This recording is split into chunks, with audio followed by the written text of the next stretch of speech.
can have a fair economy that guarantees health care to all for working people, along with a democracy and freedoms that uphold it. Oligarchy or democracy, but we cannot have both. Los Angeles, I've made my choice. We must fight the oligarchy that has created this nightmare. And that is why I have never taken money from lobbyists or corporations, and it's why I never will.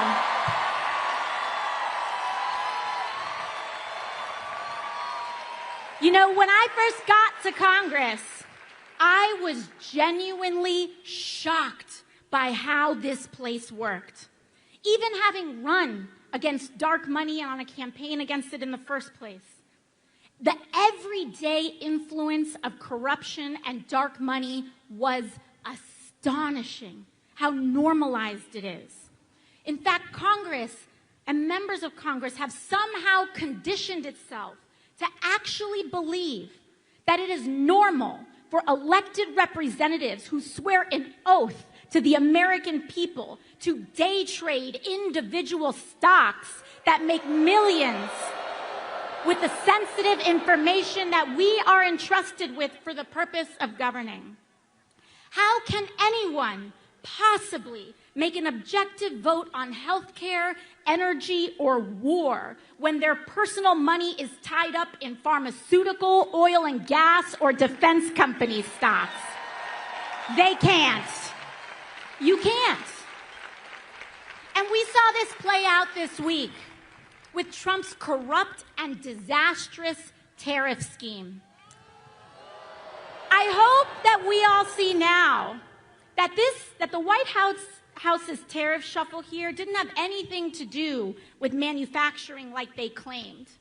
It was about manipulating the markets. It was about hurting retirees and everyday people in the sell-off so Trump could quietly enrich his friends who he nudged to buy the dip before reversing it all in the morning. Donald Trump is a criminal. A criminal found guilty of 34 felony counts of fraud. Of course, he is lying and manipulating the stock market too. He is at his best making himself, the billionaires who back him, and the members of Congress who trade with him rich. Not you, not me, not the people. And to be clear, I don't care what party you are, Democrat or Republican. I don't care what position one holds. Members of Congress and elected officials holding and trading individual stock is wrong. It must end, and we must ban it. But I'll give you another example of how shocking and casual this all was when I was first elected. Just this year, I was named and appointed to the powerful Energy and Commerce Committee. This is one of the most powerful committees in all of Congress. And for years, lobbyists worked to keep me off this committee. It oversees 2/3 of the American economy: healthcare, energy, technology, trade. As they say in Congress, if it moves, it's energy. If it doesn't, it's commerce. And that's the jurisdiction of this committee. And an interesting thing that happened was that the day I was named to this committee, the same day, my office's phones rang off the hook and our inboxes were flooded by every corporate lobbyist under the sun. They all wanted to be my best friend. But you know what, Los Angeles? Because of your support, because of you all showing up, because I don't have to take a dime in corporate money, you allow me to say no. But not everyone is so lucky. I have seen firsthand how these groups bully and pressure members of Congress, threatening to either take money away or spend it against them if they don't do what they want. And what they want is for our lives to be as expensive as possible on the lowest possible wage. it all trickles down to how life feels for working people today. These facts of life, the feeling of the water rising up to our throats, the impossibility to afford anything easily, the fear of speaking up, the deeply bitter and toxic division driven more by algorithms on social media than individual thought, the crumbling of our rights and protections. Understand that all of this is what it means and what it feels like to be governed by billionaires. This is what oligarchy feels like, and it only will get worse until we act. It is this system that relies on division to legislate greed that has brought us the most corrupt administration in American history and the Republican majorities to support it. Big money is how we got Donald Trump. And his whole presidency began with launching tools for bribery, meme coins to fleece working people and move around money in the dark, extortion settlements from media companies and law firms who gladly pay them. The removal of duly elected officials on Inauguration Day. Donald Trump removed duly elected officials from the chamber in order to make space for who's really in charge who were the billionaires who sat behind him. They have one central economic mission: to make billionaires richer at the expense of the United States of America. And it does not surprise us that their first economic mission has been to target Medicaid, Medicare, and Social Security, to fire our federal workers, and fleece and abandon our veterans so that they can hand that money off to the billionaires who are backing them. But this isn't just about the Republican attacks on working people, LA. We need a Democratic Party that fights harder for us too. And that means our communities, all of us coming together, choosing and voting for Democrats and elected officials who know how to stand for the working class. And LA, I want to thank you for working very hard and doing your best to try to make that happen. In fact, last month, when other Democrats caved, your senators, Alex Padilla and Adam Schiff, stood strong against the DC pressure and voted against the Republican spending bill to cut billions for working people. In fact, all of your Democratic members of Congress and all of your members here today voted against that bill too. Defend them, LA, and don't stop there. I want you to look at every level of office around and support Democrats who actually fight, because those are the ones who can actually defeat Republicans. So folks, you know what that means. We have to start working now to give David Valadao, Young Kim, and Ken Calvert the boot and replace them with a brawling Democrat who will stand for the working people of California. But beyond elections, LA, our task is to build community. Block associations, volunteer groups, church organizations, PTAs, activist organizations, because community is the most powerful building block we have to defeat authoritarianism and root out corruption. This is the path to guaranteeing health care to every American, to establish a living minimum wage, to take on skyrocketing rents and mortgages, to tackle the climate crisis, and establish a country where the American dream is actually possible for all of us. I come from a working class family. My mom cleaned houses. My dad worked to start a small business. And they worked so hard just to make life possible a little bit better for my brother and I. And when I was a teenager, my dad was diagnosed with cancer. He passed away before I was even 20 years old. And the rug was pulled out from us, all in the middle of the 2008 recession. So many of us live like this. One accident, one bad day, one piece of bad news away from our lives falling apart. We don't have to live like this anymore, Los Angeles. We can stand with one another and stand for ourselves. And we might come from different places, but we share the same experiences. So to all who came here today unsure of whether this is where you belong, I want to say that you do. No matter if you have all the right words to say, no matter your race, religion, gender identity, or status, no matter if you disagree with me on some things, but if you are willing to fight for someone that you don't know, you are welcome here. If you are willing to fight for working people regardless of who they are, how they identify, you are welcome here. Because here, everyone is valued. But we have to stand together. We cannot be tempted to turn in our neighbors or be fooled into thinking that we are really that much different from a trans kid who wants to get accepted by their friends. That we're that different from a dreamer who worked to go to college and try to provide for their family.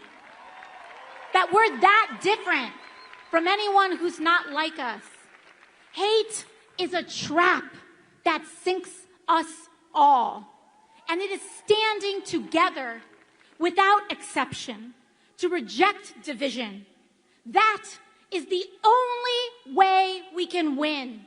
It's the only way we can win.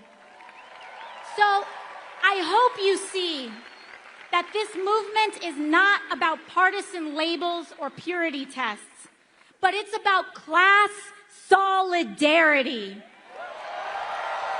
It is about the thousands of you who came out here today to stand together and say our lives deserve dignity and our work deserves respect. No matter who we are here to make a sacred promise to each other. And our goal today is to commit to building the kind of country we all deserve. And we will make that promise. To take care of each other on our worst days, and to share in the successes of our best. Thank you so much, Los Angeles. And it is my honor here today to introduce someone who has dedicated his life to bringing us together. So let's get loud and let's be grateful, because Senator Bernie Sanders is in the building. Come on down, Bernie. Power to the people.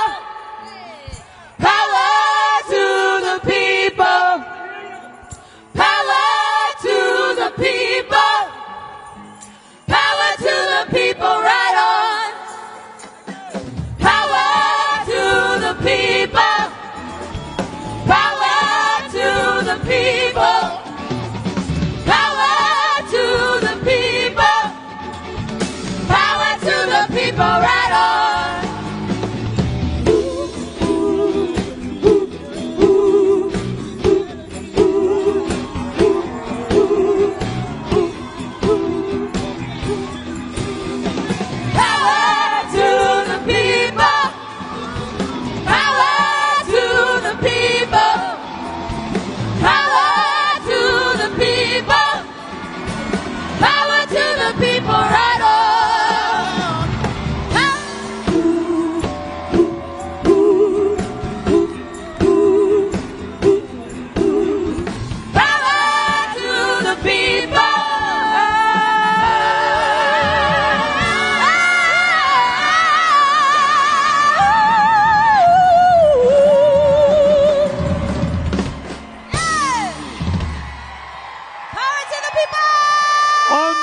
There are people a half a mile away.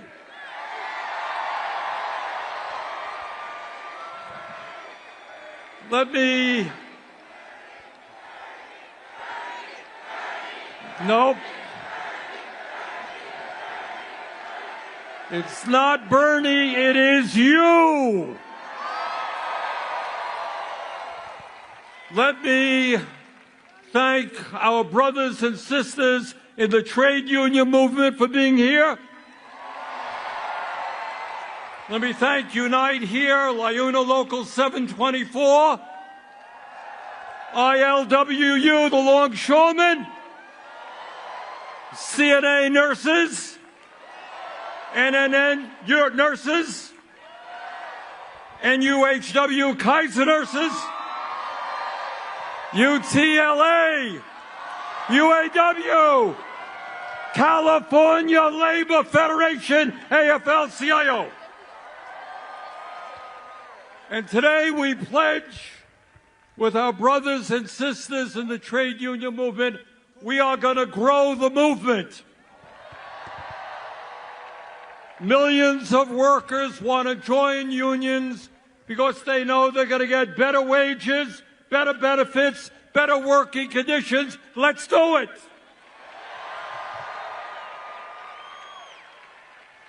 And I want to thank the musicians who have been with us today. So great. Ray's Gospel Choir, thank you. The Red Pears, Jeff Rosenstock, Indigo D'Souza, Dirty Projectors, Joan Baez, Maggie Rogers, Neil Young. And you know why we had all of these great musicians here today? It's not just to entertain you. It's more than that. We're going to make our revolution with joy. We're going to sing and dance our way to victory against hatred and divisiveness. So I want to thank all of the musicians who have been with us. And I want to thank the political leaders who have been here, Roe and Pramila and Jimmy, thank you. And mostly, I want to thank all of you. And I want to tell you something. You are making Donald Trump. All right, we need a medic. Medic. Okay? Okay. Your presence here today, and by the way, there are some 36,000 of you. The largest rally that we have ever had.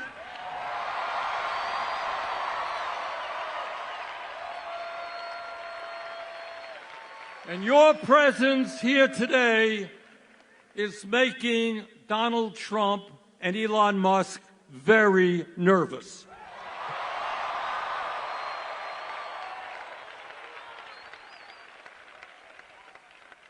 Last time we did a rally in Denver, a little bit smaller than this. Thank you, LA. Elon Musk announced that everybody at the rally, or most of the people, were paid organizers. Anybody here get paid to come today? And Donald Trump, very envious of sizes, he said, well, Bernie has rallies of 2,000 or 3,000 people, can't compete with Trump. He lied. So I invite the president to come to LA. Tell the people here why you think it's a great idea to cut Medicaid and nutrition and health care so you can give tax breaks to billionaires. The people of LA would love to hear that. So why are we here in LA today? And the answer is obvious. We are living in a moment of extraordinary danger.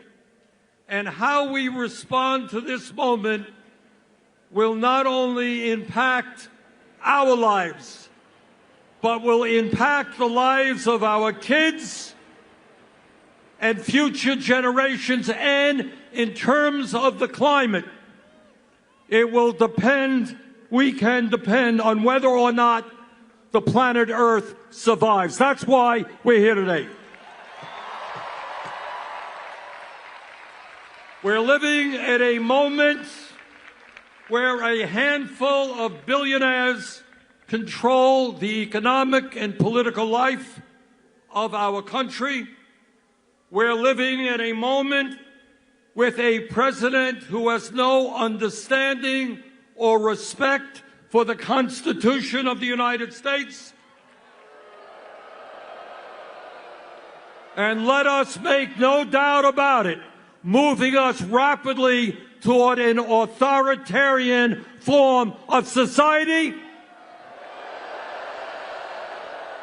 And Mr. Trump, we ain't going there. We are living in a moment where the Republican Party has, to a large degree, become a cult of the individual, obeying Trump's every wish, and at a time of massive income and wealth inequality, right now as we speak, they are plotting about how they can give $1.1 trillion in tax breaks to the 1% and devastate programs that working families need. You know, it's funny, just yesterday, our good friend Elon Musk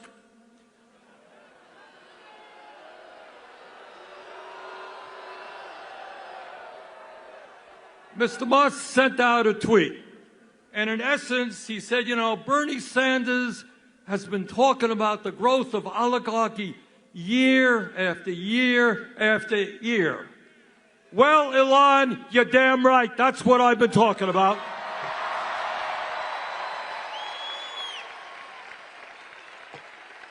The difference is, I'm no longer talking about how we're moving to oligarchy. I'm talking about how we are living today in an oligarchic form of society.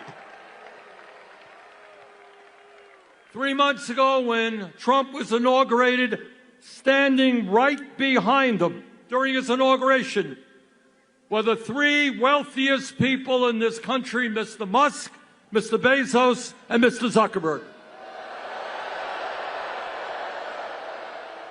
And right behind them were 13 other billionaires who Trump had nominated to head up major federal agencies. And that, brothers and sisters, is what oligarchy is all about. You know, lately, given what's happening in America, I've been remembering the history lessons that I learned when I was in the 6th grade. And I remember, and I think many of you will recall, when you think about your education, you'll remember hearing about Abraham Lincoln on the fields of Gettysburg in 1863. And that was just a few days after 20,000 Union soldiers had either died or been wounded fighting against the nightmare of slavery. And Lincoln looked out on that field, and this is what he said, and you will all remember it. He said, quote, we here highly resolve that these dead shall not have died in vain, that this nation under God shall have a new birth of freedom, and that government of the people, by the people, for the people, shall not perish from the earth.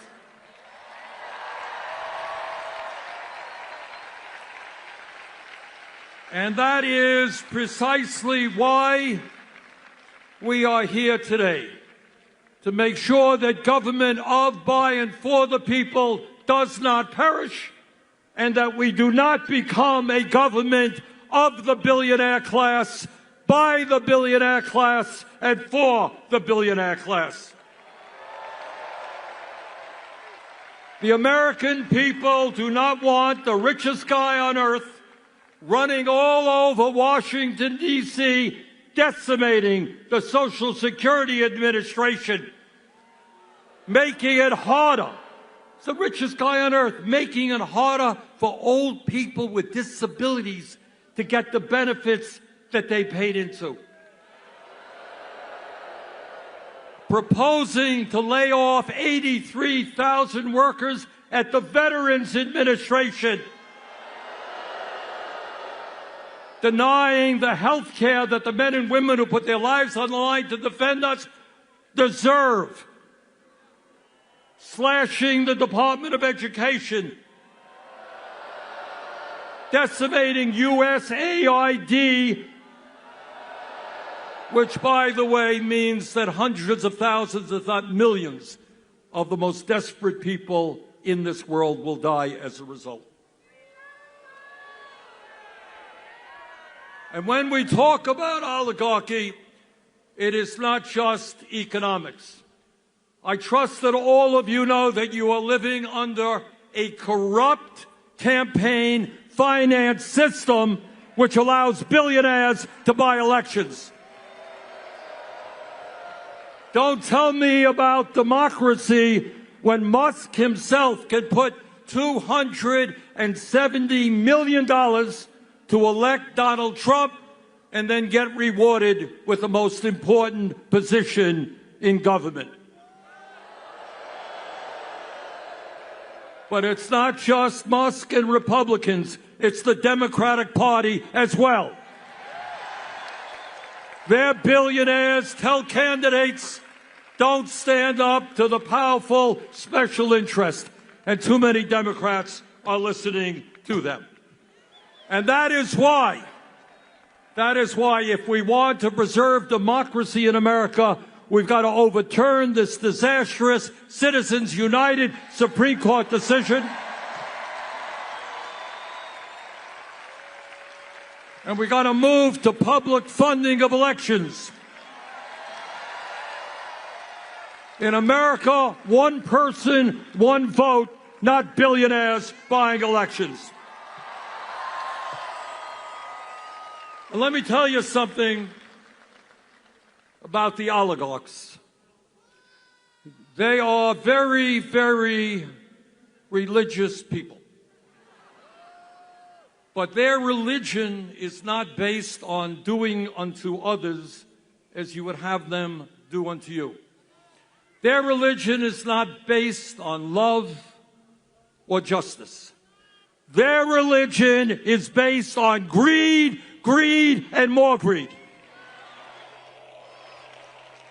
All over this country, in Vermont, California, all over this country, we have a serious problem with drug addiction, with alcoholism, with other forms of addiction.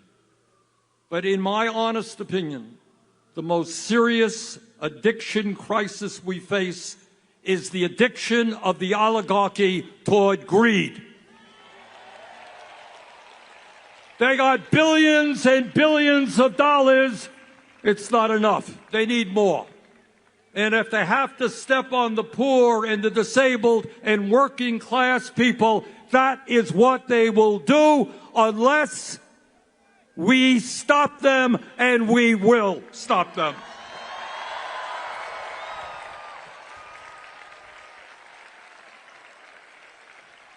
But it's not just oligarchy we are fighting. We're fighting, okay, EMT.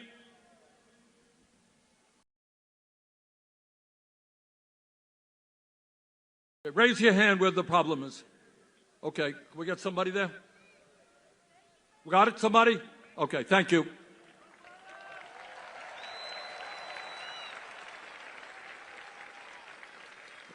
But it's not just oligarchy we are fighting We're fighting a president who undermines our Constitution every day and threatens our freedom of speech and assembly, and whose agents are rounding up innocent people off the streets, putting them in unmarked vans, and throwing them in detention centers.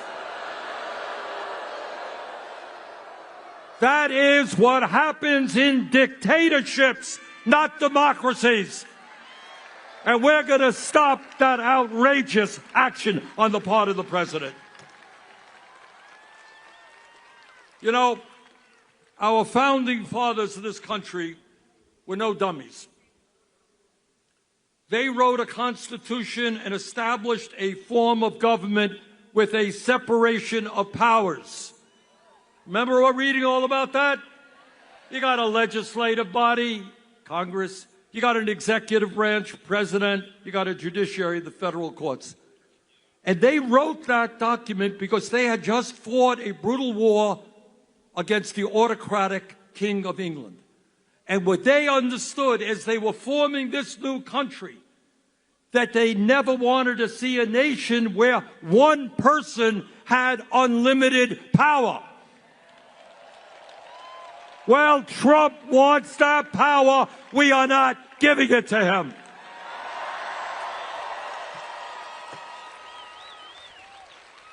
Trump is suing the media because they say bad things about him. Oh, how horrible is that? He has sued ABC, CBS, Meta, the Des Moines Register. His FCC is investigating NPR and PBS.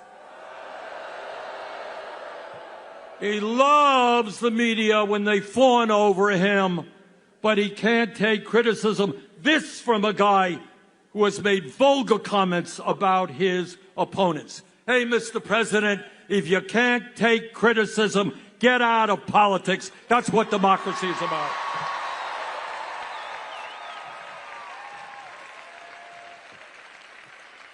Trump is going after the powers of Congress.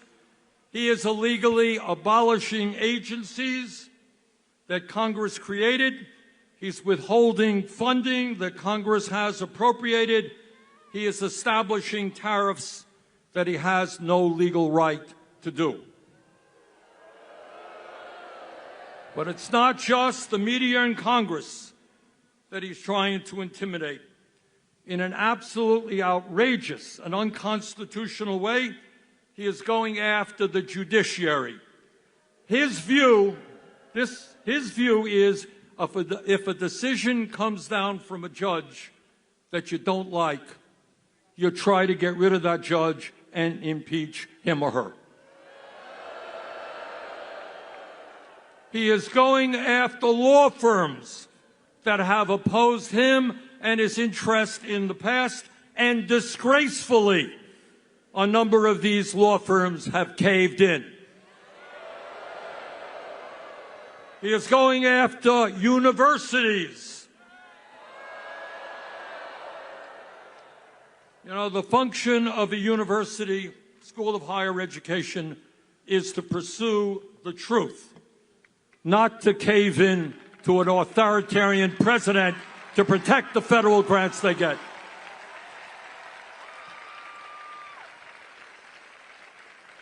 But it is not just Trump's and his administration's domestic policy that we should be concerned about. For the first time in our 250-year history, we have a president who is aligning himself with dictatorship abroad. No, Mr. Trump, Ukraine did not start that war. Putin and Russia did.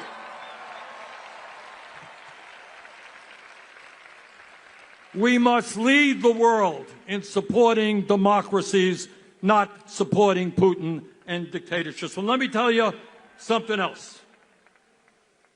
Trump wants over $8 billion more dollars to go to Netanyahu's war machine.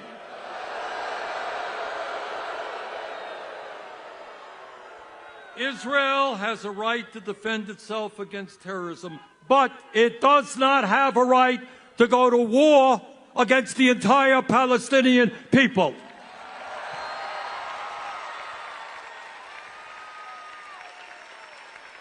It does not have the right to kill 50,000 people, injure over 100,000, and destroy the entire infrastructure. And as bad as that is, Trump wants to expel the 2.2 million people in Gaza in order to create a playground for his billionaire friends.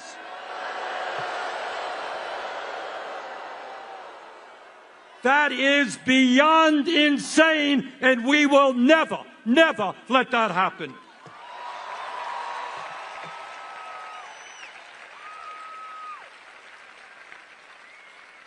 Brothers and sisters, not just oligarchy and authoritarianism. Our job right now, at a time when the very richest people in America are becoming phenomenally richer, our job is to create an economy that works for all of us, not just the people on top.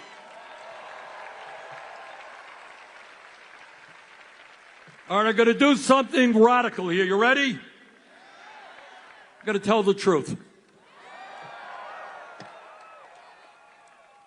I'm going to talk about what's really going on in America today, and that is we are living with two Americas.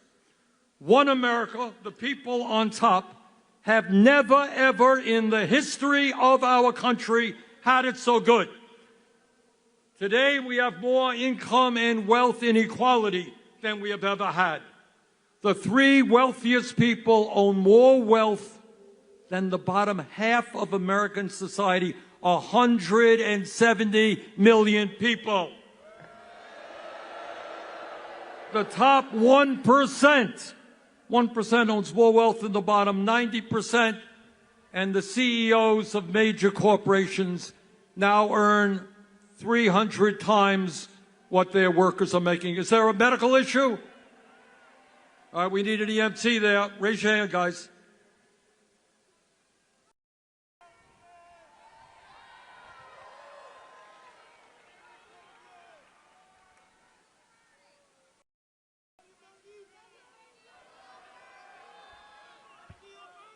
But it's not just income and wealth inequality. We have more concentration of ownership today than we have ever had.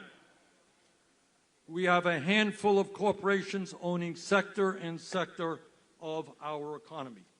So that is one America. People on top doing phenomenally well. Let me tell you about the other America that you know very, very well.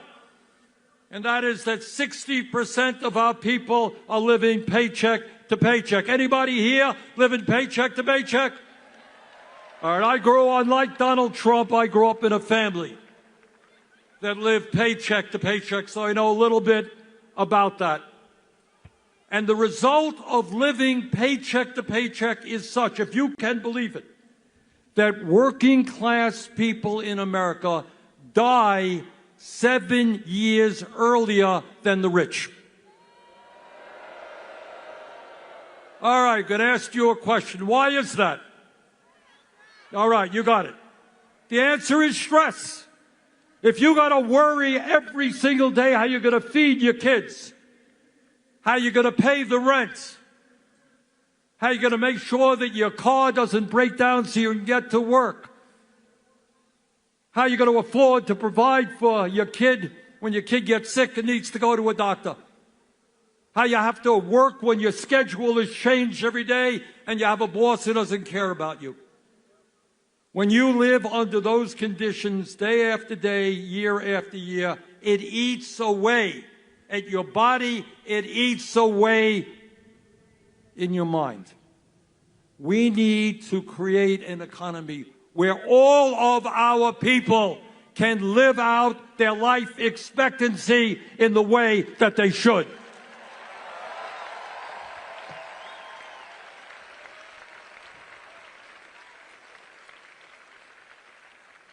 And you know why people all over this country are angry? In fact, some of them end up voting for Trump. Let me tell you something you don't hear much about in the corporate media or in the halls of Congress. Today, if you can believe it, despite a huge increase in worker productivity, real inflation accounted for wages are lower today than they were 52 years ago. So workers are producing more and more, but all of what they produce, all of the benefits are going to the top 1%. And during that same period, we have seen a $75 trillion transfer of wealth from the bottom 90% to the top 1%. Today in America, half of older workers have nothing in the bank as they face retirement. And 22% of our seniors are living on $15,000 a year or less. And 800,000 Americans are sleeping out on the streets. Today, as I look at this great crowd, I remember another rally that I attended. I wasn't up here, I was way, way back. And that was in 1963. I was in Washington for Dr. Martin Luther King Jr.'s great I Have a Dream speech.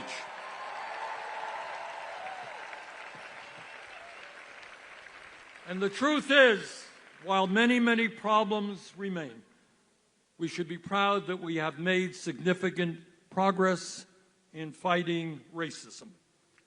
And I can remember several decades ago that in the United States Senate, there were all of 2 women, virtually no women governors, no, very few women in the House. Hundreds of women died every year because they could not access legal abortions.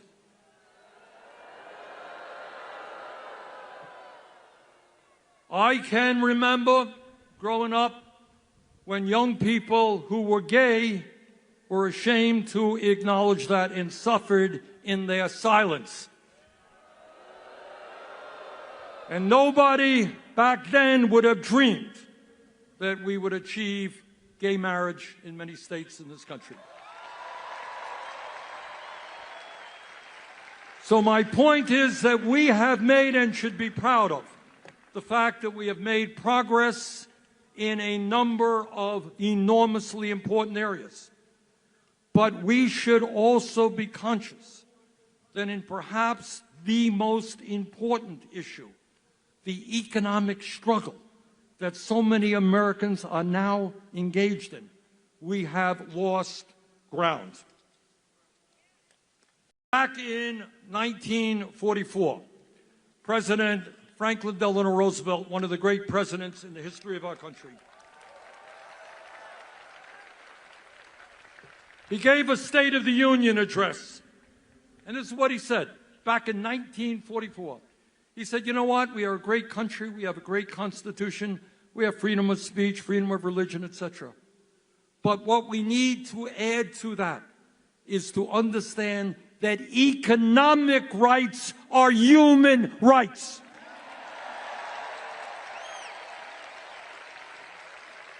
That if you can't afford to go to a doctor, doesn't really matter about voting. If you can't afford to feed your kids, freedom of assembly doesn't matter that much. He said economic rights are human rights. So today, in the year 2025, we have got to pick up that banner. Economic rights are human rights. Every single person is entitled to that.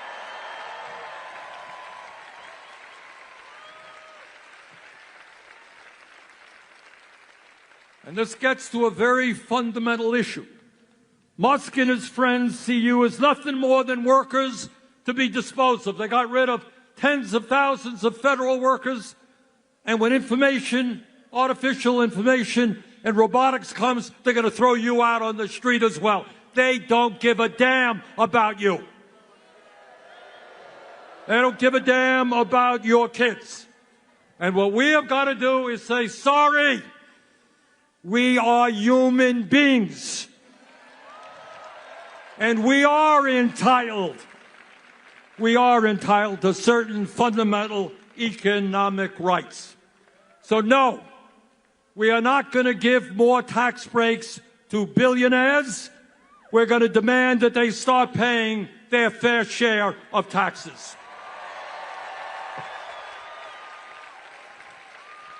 No, we're not going to keep a federal minimum wage of $7.25 an hour. We're going to raise that wage to a living wage. No worker in America should live in poverty. End of discussion.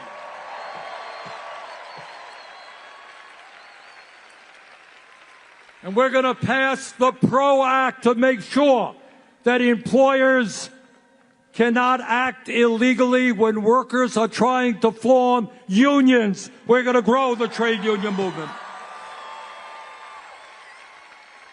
In America, we're not going to turn our backs on our parents and grandparents who helped build this country. We're not going to cut Social Security. We're going to expand Social Security benefits. And by the way, we're going to reestablish defined benefit pensions for workers in this America. Instead of making massive cuts to Medicaid, we must do what every other major country on earth does. It ain't radical. Health care is a human right. We're going to guarantee health care to all. Through a Medicare for all single-payer system. The function of health care is not to make the insurance companies and the drug companies rich. And we're going to stop paying 10 times more for some prescription drugs than the people of other countries. We can lower prescription drugs by 50%. Here in LA, in Burlington, Vermont, and all across this country, we have a major housing crisis. Am I right? And it's not just homelessness. It's people paying 40, 50, 60% of their limited incomes in housing. Instead of spending $1 trillion a year on the military, let's build 5 million units of low-income and affordable housing.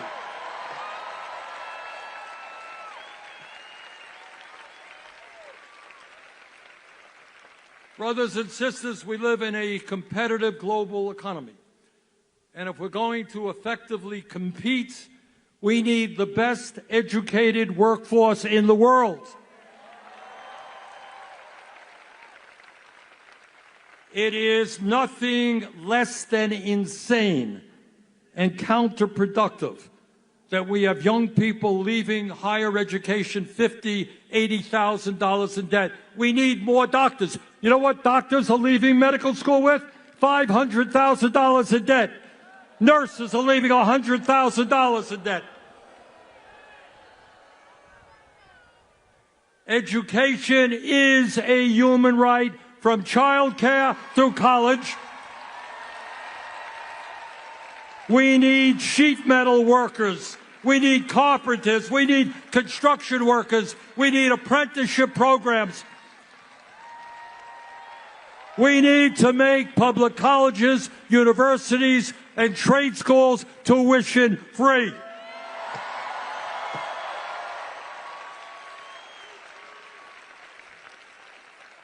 Donald Trump thinks that climate change is a quote-unquote hoax originating in China.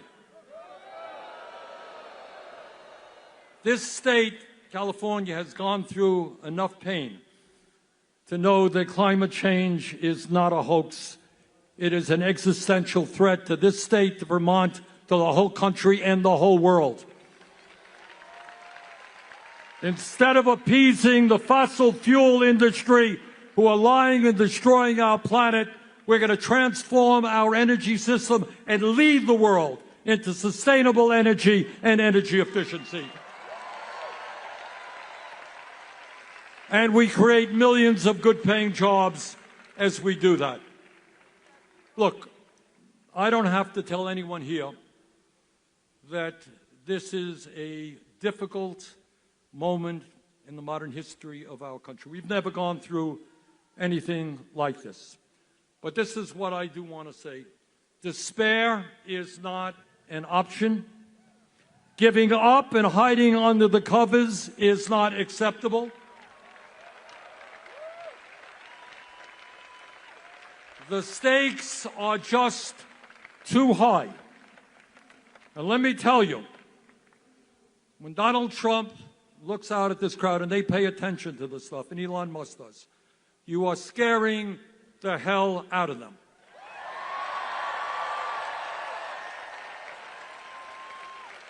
Because they know what you know and what I know, is that they are the 1%, we are the 99%.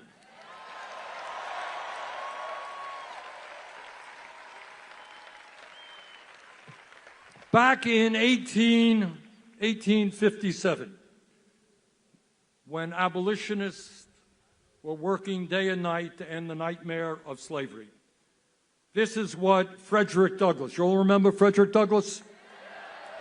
Very great abolitionist. Listen closely to what he said, because it is as relevant today as it was back then in the fight against slavery. This is what he said, quote, "Power concedes nothing without a demand. It never did, and it never will. Find out just when any people will quietly submit to, and you have found out the exact measure of injustice and wrong which will be imposed upon them. And these will continue till they are resisted with either words or blows or with both. The limits of tyrants are prescribed by the endurance of those whom they oppress."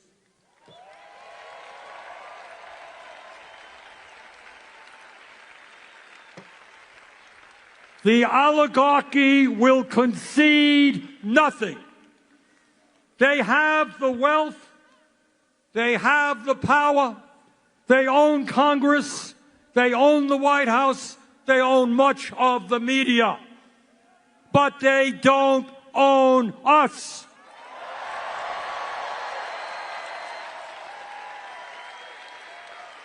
Now, I'm not going to tell you that it's going to be easy. It's not. We're going to have to fight them door to door, workplace to workplace, school to school. We're going to have to educate. We're going to have to mobilize. We're going to have to stand up in a dozen different ways. But from the bottom of my heart, and I've been to every state of this country, I don't care whether you're Republican, Democrat, or Independent, the people of this country do not want oligarchy. They do not want authoritarianism. And they want a government that works for all of us, not just the 1%. Thank you all very much.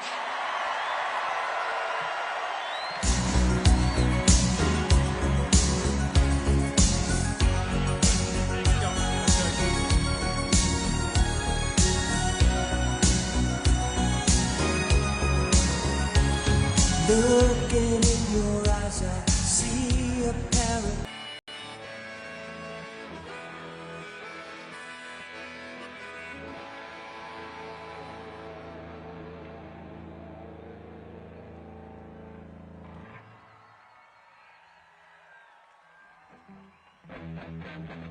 Take America back! Take America back! Take America back! Take America back! Take America back!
to the people.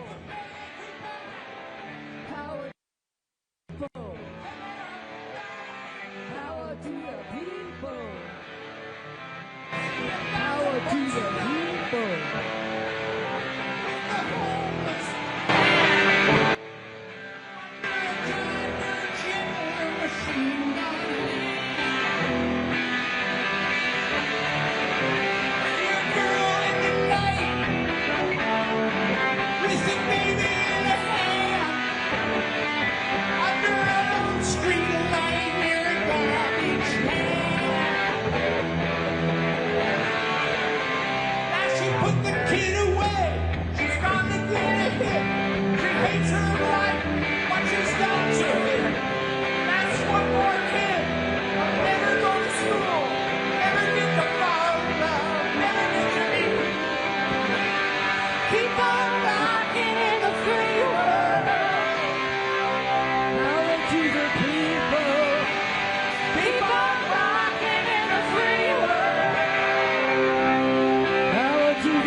Take America back. Take America back.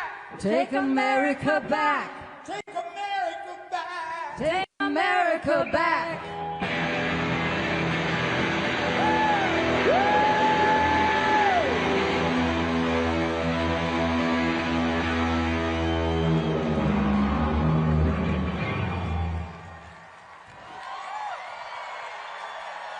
Thank you, folks. Thanks for being here.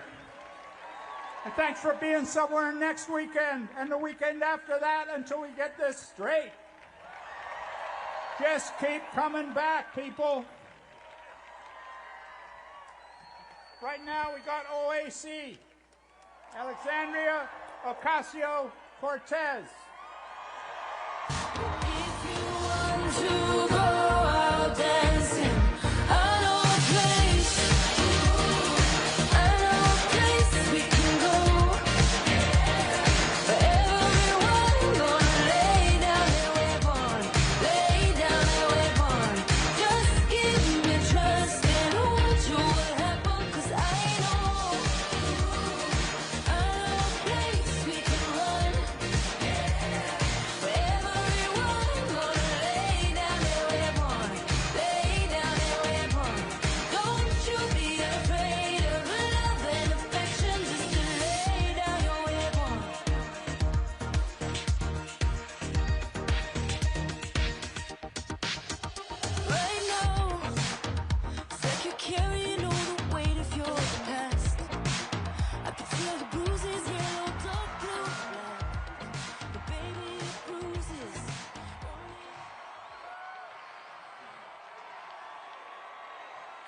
Los Angeles!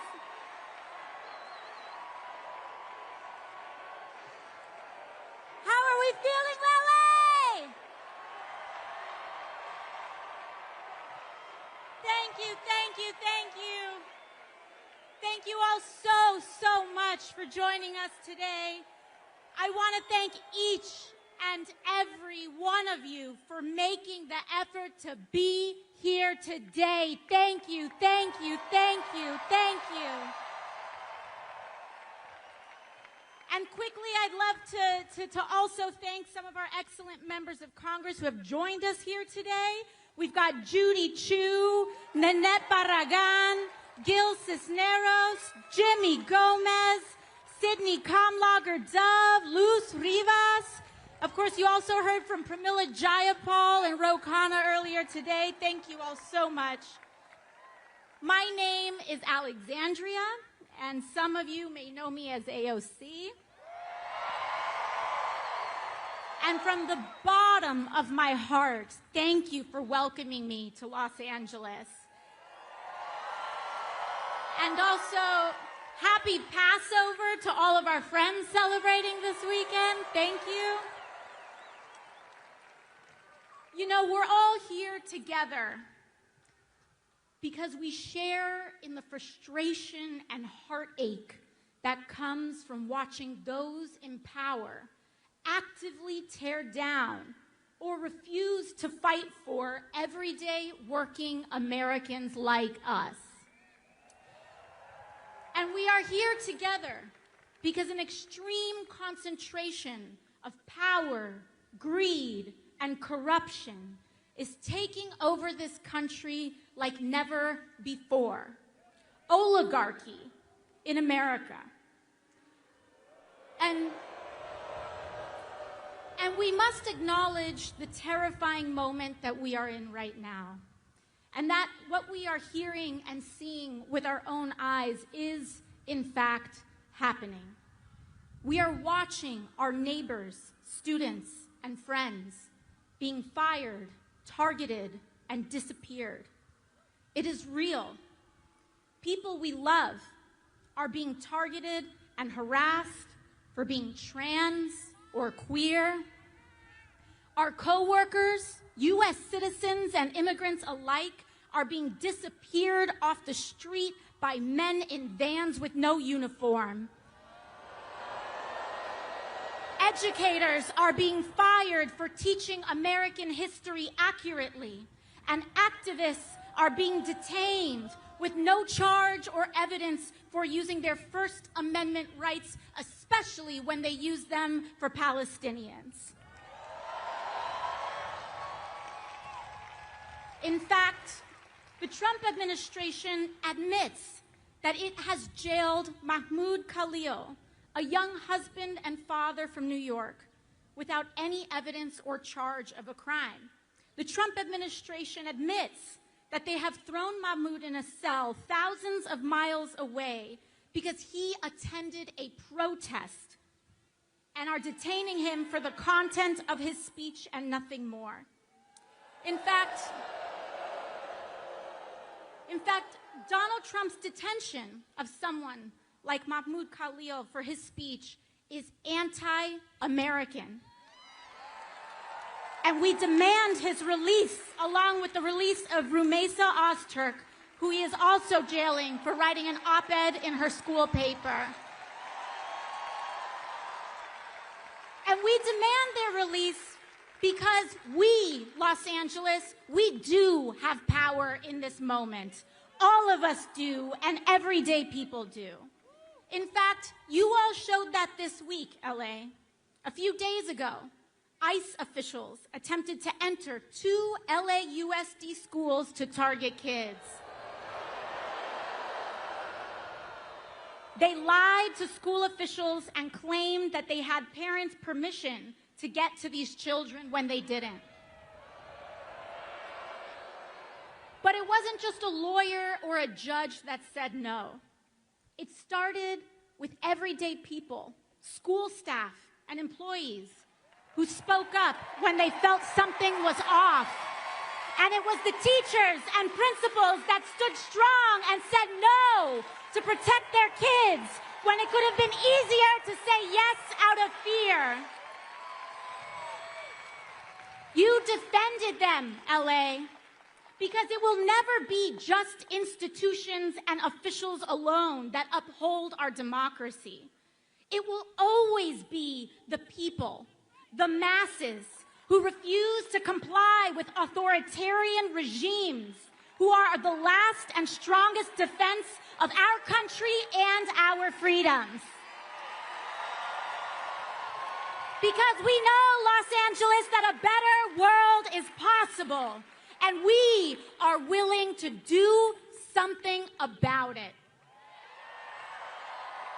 But to get there, we need to be honest about how we got to this place.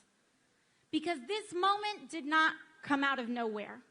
It has been a long time coming. The destruction of our rights and democracy is directly tied to the growing and extreme wealth inequality that has been building for years in America. It is not a coincidence that billionaires like Elon Musk dumped billions of dollars in this election to elect Trump. And I'll tell you, LA, he sure as hell isn't doing that out of charity. For years, we have known that our political system has slowly but surely become dominated by big money and billionaires. Time after time, we have seen and experienced how our government and laws are more responsive to lobbyists than to the will of everyday people. And we also know that the agenda of dark money to keep wages low and to loot our public goods to give to the rich is deeply unpopular with people of all backgrounds, all parties, and all places. Just look at what Republicans have been quietly doing in Congress. They have been voting just this week to advance cuts on hundreds of billions of dollars from Medicaid and veterans benefits and Social Security so that they can take that money and give it to the billionaires who elected them in the form of tax cuts and sweetheart government contracts to companies like SpaceX. And you know who voted for that from California, by the way?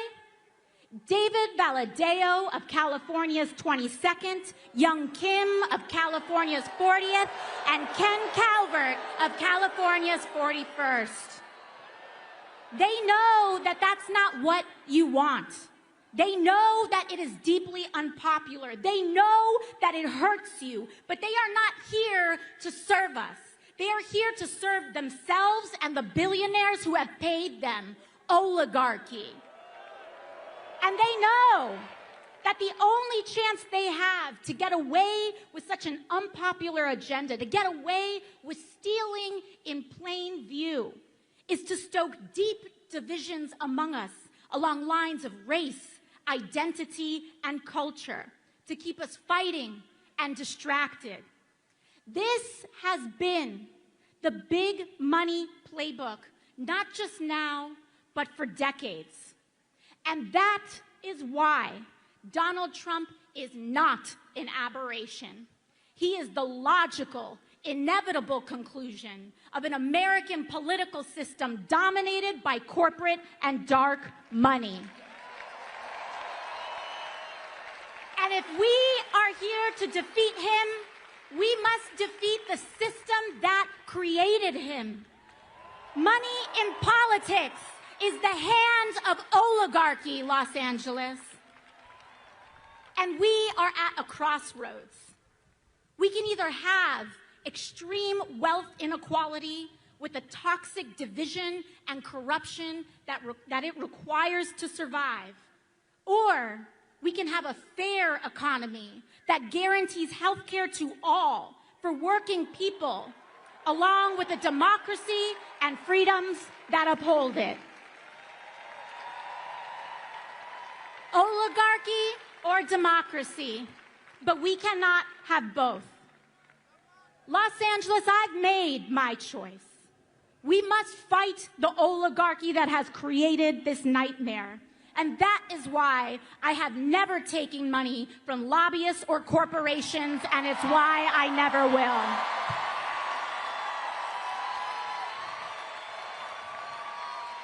You know, when I first got to Congress, I was genuinely shocked by how this place worked. Even having run against dark money and on a campaign against it in the first place. The everyday influence of corruption and dark money was astonishing, how normalized it is. In fact, Congress and members of Congress have somehow conditioned itself to actually believe that it is normal for elected representatives who swear an oath to the American people to day trade individual stocks that make millions with the sensitive information that we are entrusted with for the purpose of governing. How can anyone possibly make an objective vote on healthcare, energy, or war when their personal money is tied up in pharmaceutical, oil and gas,